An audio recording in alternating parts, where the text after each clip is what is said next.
Vamos a hablar con Guillermo Durán, decano de la Facultad de Ciencias Exactas de la Universidad de Buenos Aires. ¿Qué tal, Guillermo? ¿Cómo le va?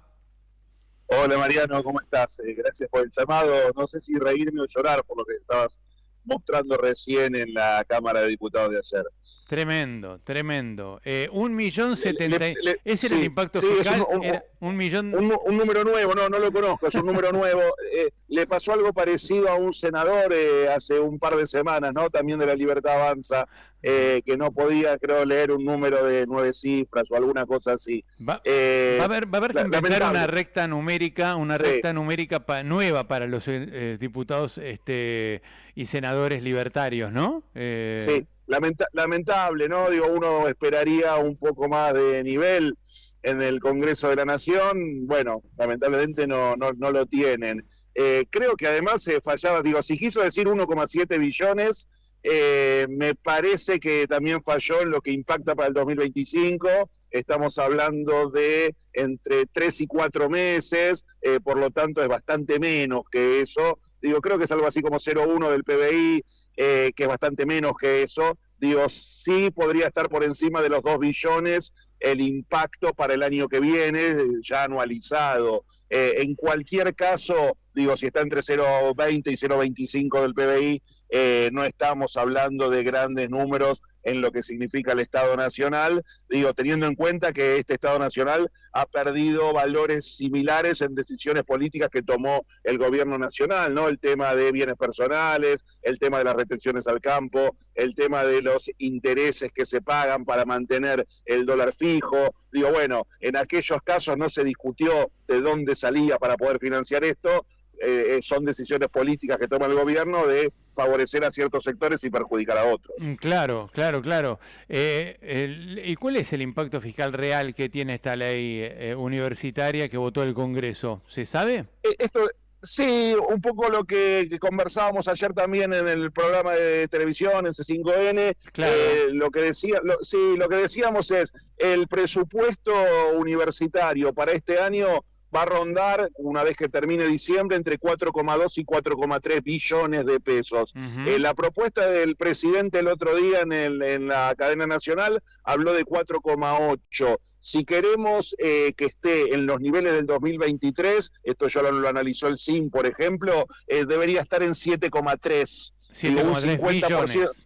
Billones, un 50% Según, más que lo que dijo el presidente. según Eso Santillán, debe ser. según Santillán sería Sí, 7.300.000 millones, ¿no? sí, 7 un millones. número medio extraño, pero digo, podemos decir fácil 7,3 billones, y Billones. creo que todos entendemos, millones Exacto. de millones. Exactamente. Digo no los billones norteamericanos, sino los billones nuestros, millones de millones, y eso es algo así como entre 0,20 y 0,25 del PBI. Por Exactamente. ahí anda la cosa. Por ahí anda Exacto. la cosa. Y además, que, bueno, el CIN, como vos bien decías recién, recomendó 7,3 billones. Eso, Sí, según ayer me decía el secretario de Hacienda de la UBA, implicaría llevar al gasto total en universidades al 0,7% del PBI. Hoy estamos, 4,8 billones, sería menos del 5,05% del PBI. así es. ¿No? ¿Es así? Así, así es, digo, uno dice que aspiraría a un punto del PBI, efectivamente, como te decía Matías, ese 7,3 lo lleva algo así como 0,75 o algo similar a eso. Exacto, claro. Bueno, al menos es un piso desde donde poder funcionar, ¿no? Digo, una situación similar a la del 2023 impactaría en los salarios de docentes y no docentes en un aumento hoy de algo así como 45%. Otra vez posicionarnos donde estábamos en el 2023, donde no vivíamos en el mejor de los mundos, por supuesto, pero que estábamos mucho mejor que ahora. Ahora, la ley que se votó ayer, que es el rechazo al veto, ¿en qué va a beneficiar concretamente, ¿no?, a las universidades? Y usted como decano de la Universidad de Ciencias Exactas y un matemático, entiendo que es matemático, ¿no? Sí, sí, así es, así es. Bien. ¿En qué va a beneficiar en concreto la ley de ayer, el rechazo al veto a la universidad? Bueno, fundamentalmente en los dos ítems que fuertemente impacta el presupuesto universitario, salarios y gastos de funcionamiento. Bueno, en el caso de la UBA se suma también el tema de los hospitales, pero en salarios lo que decíamos recién, ¿no? o una necesidad de al menos posicionarnos donde estaban en el 2023. La pérdida real de nuestros salarios del 1 de diciembre del 2023 a hoy es de un 30%, mirado al revés, lo que decíamos recién, ¿no? Una necesidad de casi un 45% de aumento para que estemos igual que el 1 de diciembre de 2023. Y después los gastos de funcionamiento, que fueron recompuestos razonablemente bien el año pasado, con el 270% de reajuste que recibimos cuando se hizo la gran marcha de abril, pero que después volvieron a estar en retroceso cuando el gobierno decide para este año un 20% de reajuste con una inflación el año pasado del 118%. Entonces, bueno, de vuelta una necesidad de reacomodar esos gastos de funcionamiento para que otra vez vuelvan a estar en los niveles del 2023 y lo que decíamos, ¿no? Con esta propuesta que hace la ley, a ambas cosas, tanto los salarios como los gastos de funcionamiento, volverían a ese estado de situación, que es lo que te digo, no es la solución definitiva, pero es un piso de donde poder funcionar. Claro, y ahora viene la discusión del presupuesto 2026, en donde ya Claro. Milei anunció que va a disponer una partida, lo anunció como si fuera Papá Noel, algo, miren, les vamos a aumentar a 4,8 billones y necesitan 7 billones. ¿Vos crees que ahí va a venir una discusión en el Parlamento? Sí, ¿Ustedes se van a mover para llegar a ese número? Sí, de vuelta, porque lo que veníamos hablando, ¿no? Cuando él dice que hay un aumento a 4,8, en realidad no está mintiendo, hay un retroceso a 4,8 billones, porque los 4,2 de este año son más que los 4,8 del año que viene, por la inflación ha habido de un 25 y un 30% anual. Y por lo tanto, entonces viene de vuelta ese debate con el tema de la discusión del presupuesto, que seguramente va a ser rechazado por el Congreso de la Nación, que seguramente nos va a llevar a una nueva ley de financiamiento universitario que fije estos valores que está planteando el CIN. Bueno, otra vez a toda la discusión que se dio este año. Bueno, yo creo que ahí te hago una observación, Guillermo. Creo que ese 4,8 seguramente va a ser modificado en las comisiones por la oposición, que ahora ya tienen los números, con lo cual es posible que el presupuesto, si Milei lo acepta y no lo esconde como hizo el año pasado y lo mete en un cajón, si sale la ley del presupuesto debería salir con una modificación en esa partida, ¿no? Sí, estoy convencido de eso. Lo que pasa es que probablemente después de eso venga un veto del presidente. Bien. Y entonces habrá que conseguir 2/3 de ambas cámaras para romper ese veto. Por eso digo que entraríamos en la misma rueda ahora directamente con el presupuesto o con la decisión, como hizo el gobierno los últimos 2 años, directamente de que no haya presupuesto, y entonces otra vez ante cada ítem será necesario que el Congreso fije una ley para fijar las partidas, ya sea para la universidad, ya sea para la educación, ya sea para la ciencia, ya sea para la salud. Déjame decir que ayer, por ejemplo, quitaron quórum después de las votaciones y estaba la ley de emergencia en ciencia y tecnología, que para nosotros es fundamental que sea aprobada, porque de vuelta lo que está pasando es que el gobierno no cumple con la ley que está aprobada del año 2021 en lo que hace a la inversión en ciencia y tecnología, que debería ser de un 0,45 del PBI en lo que es la función ciencia y técnica, y que este año el gobierno va a invertir 0,15, 1/3 de lo que tendría que invertir por ley. Bueno, entre otras cosas, esta ley de emergencia lo que hace es exigirle al gobierno nacional que cumpla con la ley que está vigente. Y a partir de ahora, ¿cómo sigue el tema de las auditorías? Porque Alejandro Álvarez, el subsecretario de Políticas Universitarias, ha dicho que bueno, que que las universidades no se dejan auditar, ¿no? Yo tengo entendido que ya las auditorías están en marcha.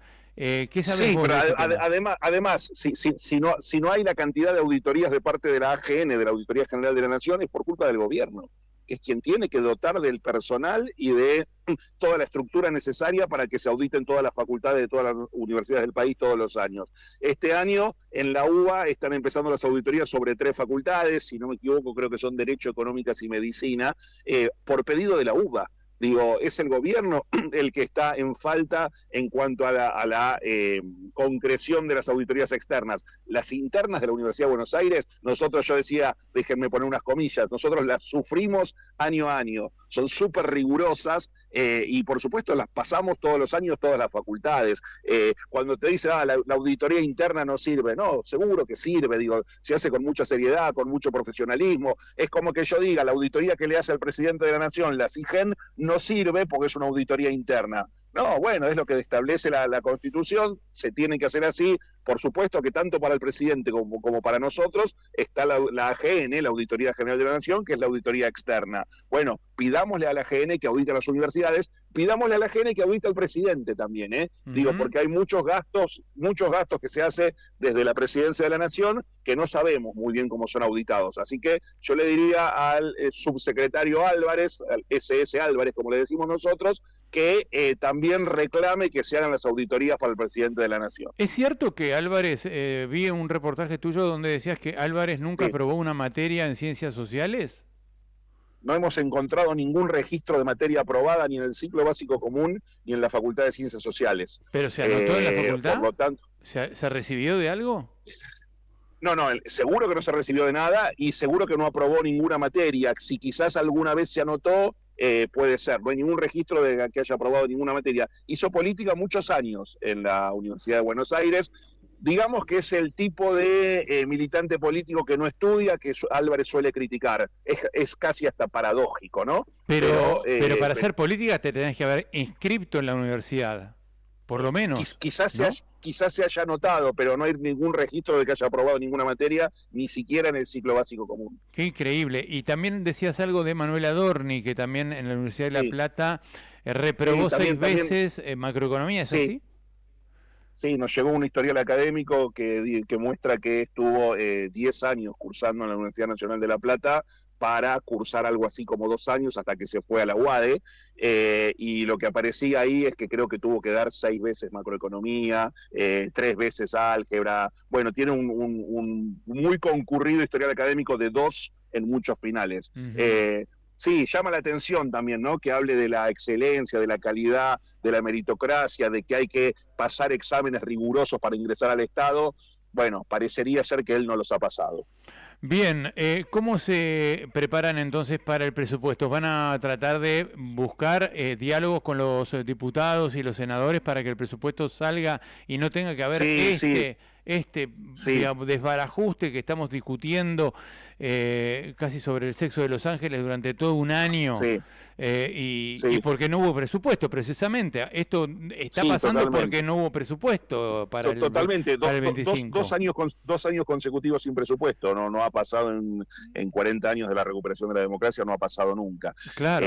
Creo que hay un par de oportunidades donde no hubo presupuesto aisladas, pero es que porque el Poder Ejecutivo lo presentó, después el Congreso lo rechazó, pero que no haya por 2 años consecutivos no había pasado nunca. Sí, tenemos diálogo muy directo con buena parte de los bloques. Bueno, Daniel Goyán es uno que está trabajando fuertemente en estos temas, pero con los distintos bloques que votaron ayer a favor de la ley de financiamiento universitario, yo te diría prácticamente todos los bloques, excepto el de la Libertad Avanza y el del PRO. Con todos los demás bloques hay un diálogo muy directo, que lo lleva adelante el SIN fundamentalmente, pero que también algunos de nosotros, de rectores o decanos, también tenemos un diálogo directo y fluido. Sí, por supuesto, esto, y déjame decir también el tema de ciencia y tecnología, que para una facultad como la nuestra nos preocupa mucho, nos afecta mucho, y la decisión de la desinversión en ciencia y técnica afecta, bueno, te decía, a una comunidad como la nuestra, pero también al país en su conjunto. Bueno, en el presupuesto 2026, Milei eliminó el piso de 1% del PBI para ciencia y tecnología y el 6% del PBI, que también es un piso, para educación en general. Sí, obviamente eso va a ser rechazado por la mayor parte de los diputados y los senadores. La ley que vos decís de ciencia y técnica es la del 2021, que tenía una meta para el 2032 del 1%. Este año tenía que llegar al 0,45, y es lo que te digo que no se está cumpliendo. Lo que no está cumpliendo, y que lo tienen hoy en 0,15, niveles que no se conocían en el presupuesto nacional desde la época de la dictadura. Ni siquiera cuando estuvo peor en el año 2001-2002 estuvo en esos valores. Bueno, mensajes que este gobierno sigue dando, que no le interesa invertir y financiar la ciencia, la educación, la salud, la cultura. No nos sorprende, pero más allá de que no nos sorprenda, bueno, tenemos que hacer todo lo posible. Todas cosas fundamentales para que funcione la economía real, ¿no? La ciencia, la educación y demás. Por supuesto. ¿Dónde aprendieron la economía? Sí, por supuesto, cuando dicen que nos vamos a parecer a países desarrollados, Bueno, estamos haciendo todo lo contrario que hacen esos países. No sé cómo si llegaríamos en 10, 15, 20 o 25 años, como nos dicen a veces, a ser Irlanda, Alemania, Canadá, si caminamos exactamente en el sentido contrario, y lo único que nos interesa es la macroeconomía, déjame ponerle algunas comillas a eso, y la bicicleta financiera. Digo, parece difícil que podamos crecer como país con ese perfil, con ese modelo de gestión. ¿Viste lo que dijo Joaquín Cotani, no? Que Toto Caputo convenció a Milei de que había que dolarizar, sacando todos los pesos de la economía, y solita la economía se iba a dolarizar. Bueno, sí, digo, fíjate que lo dicen algunos economistas que lejos podrían ser acusados de kirchneristas, de keynesianos. Bueno, les están diciendo que lo que están haciendo es una locura, que es algo que no se hace en otros lugares del mundo.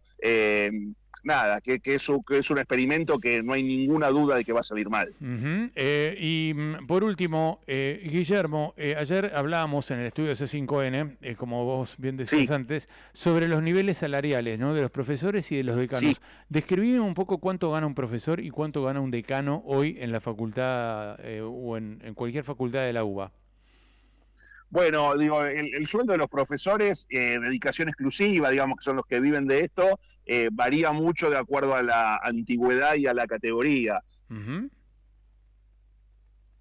millón y algo cercano a lo...